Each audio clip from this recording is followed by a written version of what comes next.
kepercayaan yang ada makhluk yang Allah Ta'ala bagi delegation dekat dia untuk ada power khas, ini dah hilang.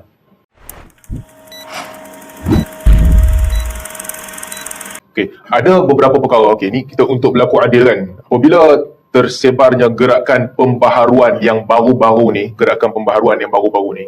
kebanyakannya datang daripada Mesir dan Saudi. Pattern Mesir dan pattern Saudi. Masa gerakan PAN Islam dulu, dia datang dengan pattern Mesir. Daripada gerakan Ikhwanul Muslimin masa tu tersebar ke tanah Melayu. Mereka mula tulis majalah, mereka mula sebarkan ideologi begitu, tuntut kemerdekaan. Ini semua datang daripada Mesir. Dia ada trend, perjuangan tu dia ada trend. Dan trendnya dia membuka pintu ijtihad. Mereka mengajar supaya membuka pintu ijtihad. Jadi ketika itu pemikir-pemikir yang balik ke tanah Melayu, mereka ajak orang untuk ideologi yang dia perkembangkan ketika itu jangan terikat dengan mazhab, jangan jumud, kena mula buka pemikiran untuk ijtihad. Okey.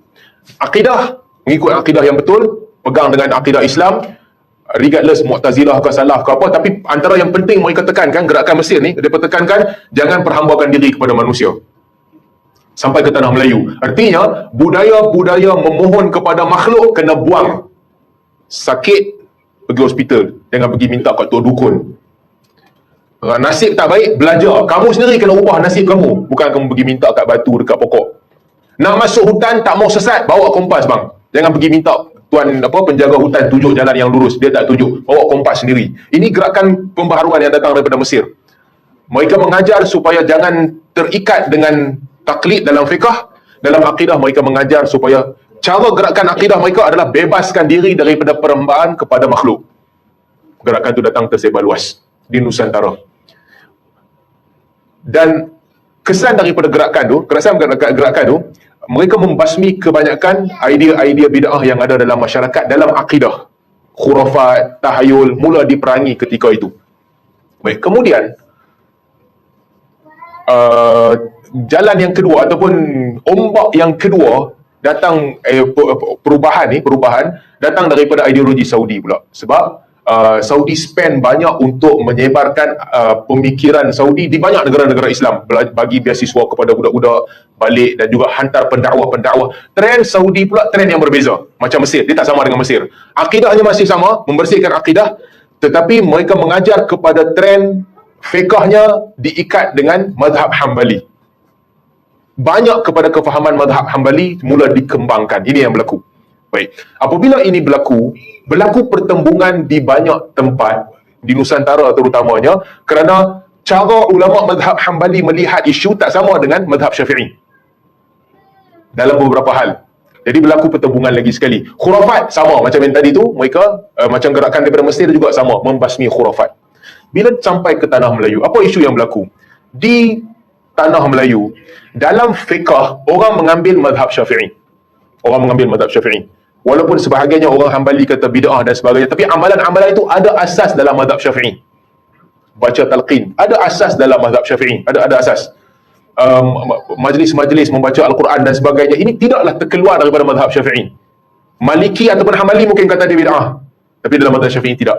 Dalam masa yang sama, ada juga budaya Nusantara yang tak ada dalam mazhab Syafi'i, sedikit sebanyak, kenduri arwah dan sebagainya, ini tak ada dalam mazhab Syafi'i, tapi ada dan kekal di trend tanah Melayu ni, masih kekal.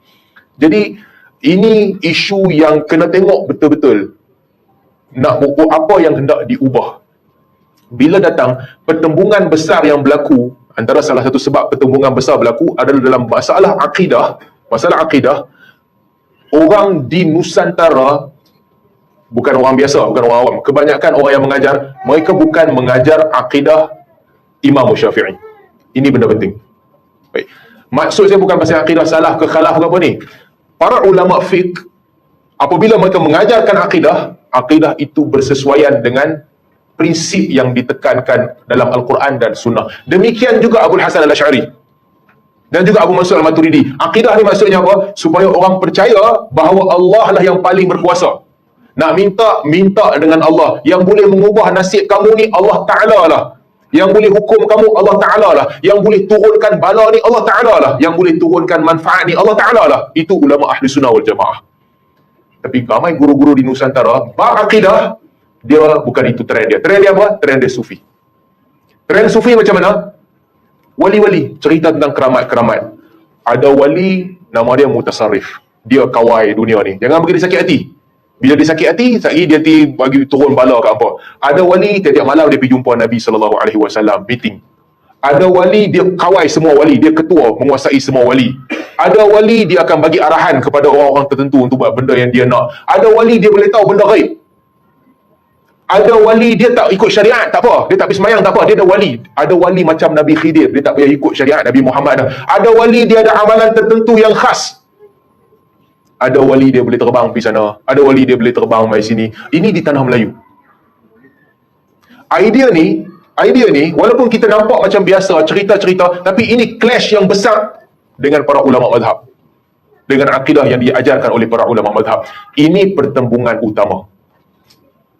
Jadi, masyarakat dulu-dulu, wallahualam, mungkin budaya dulu macam tu, bila datang trend tarikat, dia kena masuk. Macam masuk.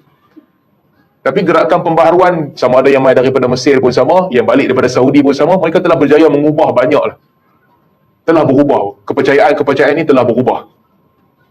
Kepercayaan yang ada makhluk yang Allah Ta'ala bagi delegation dekat dia untuk ada power khas, ini dah hilang.